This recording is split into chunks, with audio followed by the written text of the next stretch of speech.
Assalamualaikum warahmatullahi wabarakatuh. Ketemu dengan saya Devi Juliani, guru bidang studi sejarah di SMA Islam An-Nizam Medan. Hai, apa kabarnya nih? Semoga sehat selalu dan masih tetap semangat ya belajar dari rumahnya. Kita ketemu dalam mata pelajaran sejarah. Pastinya kita akan membahas materi-materi sejarah yang menyenangkan.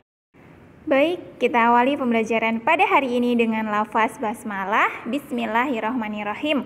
Nah, ketemu lagi nih kita dalam mata pelajaran sejarah Indonesia di kelas 10. Nah, pada video pembelajaran kali ini kita sudah masuk kepada bab baru, yaitu masuknya agama dan kebudayaan Hindu-Buddha di Indonesia. Oke. Gimana sih tentang Hindu-Buddha gitu ya kan? Baik, kita langsung masuk kepada materi. Nah, sudah tahu belum kalau berdasarkan arkeologi terdapat beberapa pembabakan zaman di Indonesia? Nah, dimulai dari zaman prasejarah, sudah kita bahas ya. Dari awal pertemuan hingga pertemuan minggu lalu atau pekan lalu kita membahas semua tentang kehidupan praaksara, ya kan? Bagaimana kehidupan sebelum mengenal tulisan itu sampai kebudayaan-kebudayaannya, pembabakan zamannya, lalu teknologi yang dihasilkan. Nah, itu sudah kita pelajari. Lalu ada zaman klasik atau dikenal juga dengan zaman Hindu-Buddha. Nah, ini yang akan kita bahas pada video pembelajaran kali ini. Kemudian ada zaman Islam dan zaman kolonial. Oke, ini adalah pembabakan waktu berdasarkan arkeologi di Indonesia. Nah, kembali lagi ke zaman Hindu-Buddha. Zaman Hindu-Buddha di Indonesia disebut juga sebagai masa klasik karena pengaruh kehadirannya yang kuat di Indonesia. Bahkan jika kita telisik lebih jauh, pengaruh kehadiran Hindu-Buddha di Indonesia masih dapat kita lihat dan rasakan dalam kehidupan sehari-hari pada saat ini. Oke, mungkin selama ini belum terfikir ya kan? Oh, ternyata nanti setelah kita belajar ini tentang kebudayaan Hindu-Buddha, pasti kita akan tahu langsung. Oh, ternyata ini masih ada pengaruhnya daripada hadirnya kebudayaan ataupun agama Hindu-Buddha itu di Indonesia. Oke, nanti kita pelajari satu persatu. Nah, pengaruh-pengaruh tersebut ada yang berupa pengaruh fisik dan non-fisik. Nah, kita lihat, pengaruh fisik merupakan tinggalan dari zaman Hindu-Buddha yang dapat kita lihat secara fisik. Nah, kalau fisik itu kan biasanya dianya ada bendanya gitu ya kan, pada fisik, makanya dikatakan di sini kita bisa lihat secara fisik pada benda-benda masa kini. Ada bendanya, dapat dilihat, dapat dipegang gitu ya kan. Sedangkan pengaruh non fisik merupakan tinggalan yang memengaruhi adat, pola pikir ataupun perilaku pada masyarakat masa kini. Jadi non fisik ini tidak terlihat, bukan tidak terlihat ya, tidak berbentuk fisik dia, tetapi ada gitu. Misalkan ya pada adat, kemudian pola pikir, lalu ada pada perilaku. Nah, itu dia non fisik. Nah, jadi kira-kira sudah penasaran belum apa saja pengaruh Hindu-Buddha di masa kini? Oke. Nah, khusus di video pembelajaran kali ini kita akan membahas khusus untuk fisiknya saja. Nah, nanti kita akan membahas lebih lanjut tentang non fisik itu di video pembelajaran selanjutnya.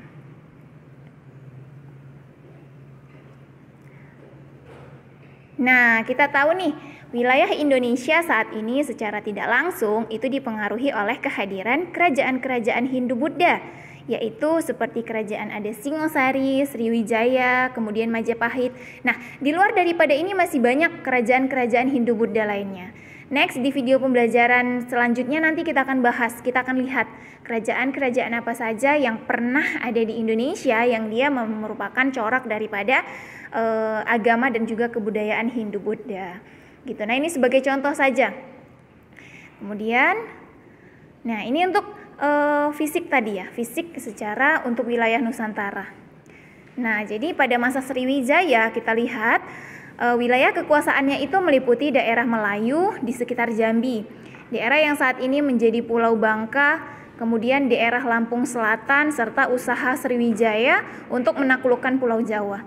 Jadi pada masa kerajaan itu biasa menaklukkan daerah-daerah lain, gitu ya kan, untuk memperkuat kedudukan ataupun untuk memperkuat yang namanya kerajaannya. Nah, lalu kemudian di masa Singosari. Nah, di masa Singosari wilayah kekuasaannya meliputi wilayah Pahang Nah, kalau saat ini tuh di wilayah Malaysia ya, kemudian Malayu, saat ini Sumatera Barat, lalu Gurun, nama pulau di Indonesia bagian timur, lalu kemudian ada di daerah Bali, seluruh pulau Jawa, Bakulapura, dan Tanjung Pura. Saat ini wilayah di barat daya Kalimantan. Nah, jadi wilayah Indonesia itu secara tidak langsung itu dipengaruhi oleh kehadiran kerajaan-kerajaan ini. Akan ada banyak gitu ya kan, tetapi mungkin ini 3 sebagai contoh kerajaan-kerajaan besar dari kerajaan yang bercorak Hindu-Buddha itu tadi. Nah, ini untuk wilayah gitu. Kemudian peradaban Majapahit yang lebih maju dalam perniagaan, dalam jual beli, dalam dagang ya kan, dan seni serta wilayah kekuasaan yang luas, mengantarkannya menjadi salah satu kerajaan besar yang pernah ada di Asia Tenggara. Kerajaan maritim Hindu-Buddha memiliki pengaruh yang luas karena tidak terbatas hanya di daratan saja.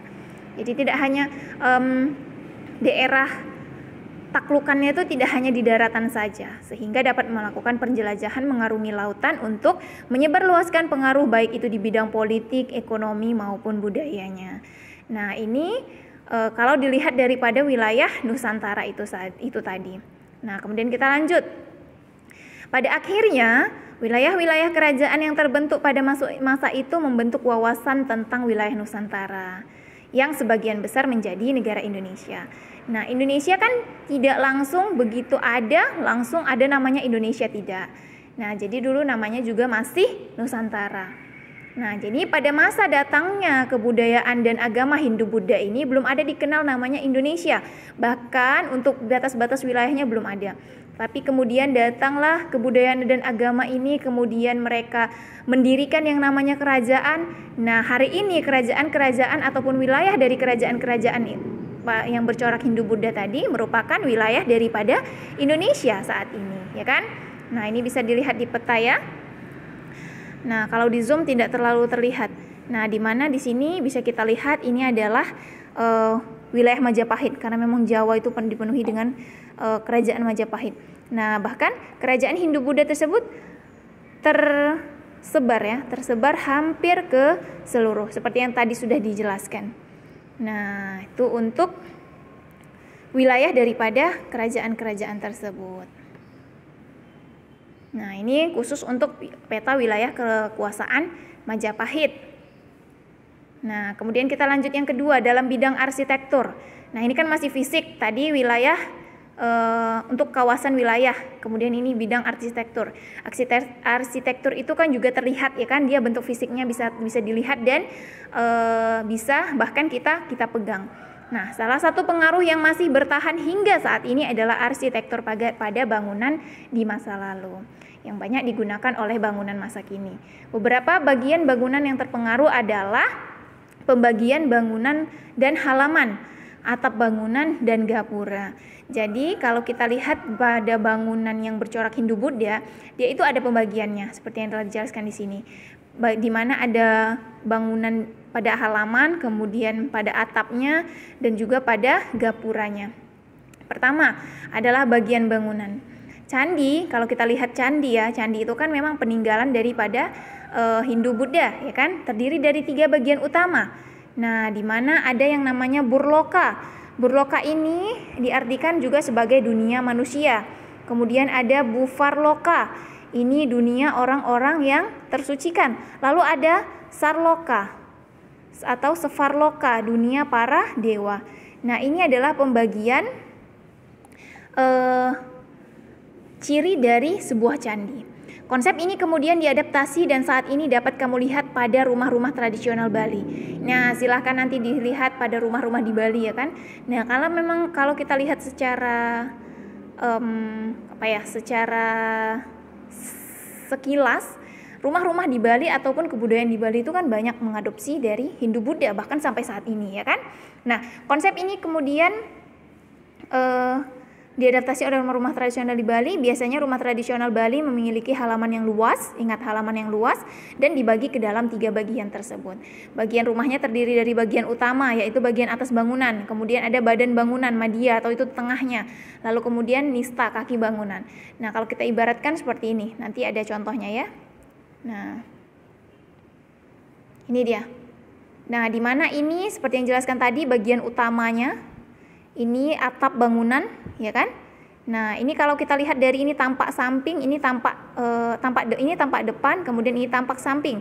Lalu madya, nah ini badan bangunan atau bagian tengah, lalu nista, kaki bangunan bagian bawah. Oke. Inilah corak ataupun salah satu ciri dari arsitektur peninggalan Hindu-Buddha. Dia terdiri dari 3 bagian itu tadi. Oke, kita lanjut ya.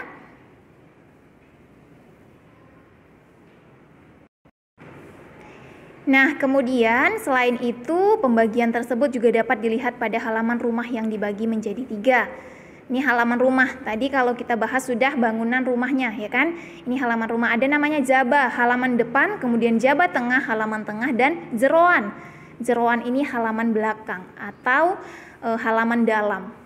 Nah, semua terbagi menjadi 3 ya kan? Bangunan rumahnya juga 3, lalu halamannya juga dibagi menjadi 3. Ada halaman depan, tengah, kemudian belakang atau dalam. Nah, ingat itu ya. Selain pada pembagian bagian bangunan, pengaruh arsitektur juga dapat dilihat pada atap bangunan.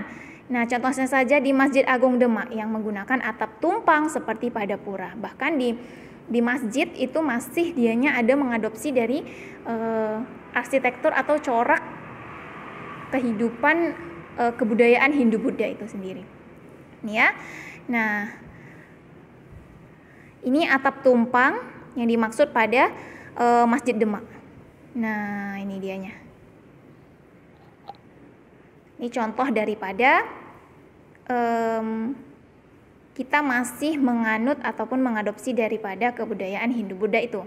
Nah, selain 2 hal di atas yang tadi sudah dijelaskan, bagian rumah dan juga masjid, bagian gapura juga mengalami pengaruh dari Hindu-Buddha. Kita lihat nih, ini jelas ya kan, memang nampak sekali 2 jenis gapura dari masa klasik.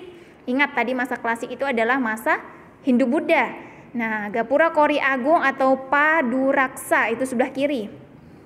Ini adalah Kori Agung. Kemudian ini ada Candi Bentar. Ini sebelah kanan. Nah, ini bagian gapura, ini dia mengadopsi ataupun mendapat pengaruh dari Hindu-Buddha. Nah, seperti ini. Oke. Lanjut, misalnya Masjid Kudus yang dibangun oleh Sunan Kudus tahun 1949 Masehi, di mana ini masjid ini memiliki arsitektur seperti bangunan pura pada bangunan. Nah, selain itu pada bagian gerbangnya memiliki bentuk gapura jenis candi bentar. Nah, ingat ya tadi candi yang tadi ini coba kita bandingkan. Nah, ini pada candi ini nih ya, pada gapura. Kemudian kita lihat bagaimana gapura pada Masjid Kudus. Ini dia. Nah, sama ya kan? Nah, ini mendapatkan pengaruh yang namanya dari kebudayaan Hindu-Buddha itu sendiri, walaupun dianya merupakan bangunan masjid. Nah, sampai sini paham ya?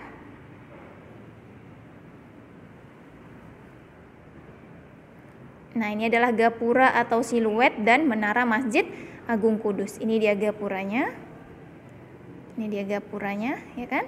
Kemudian ini masjidnya. Oke. Nah, jadi itulah pengaruh daripada hadirnya agama dan kebudayaan Hindu-Buddha di Indonesia khususnya yang bisa kita lihat secara fisik. Ingat ya, secara fisik, di mana tadi wilayah, kemudian arsitektur. Nah, nanti di video pembelajaran selanjutnya kita akan membahas tentang non-fisiknya.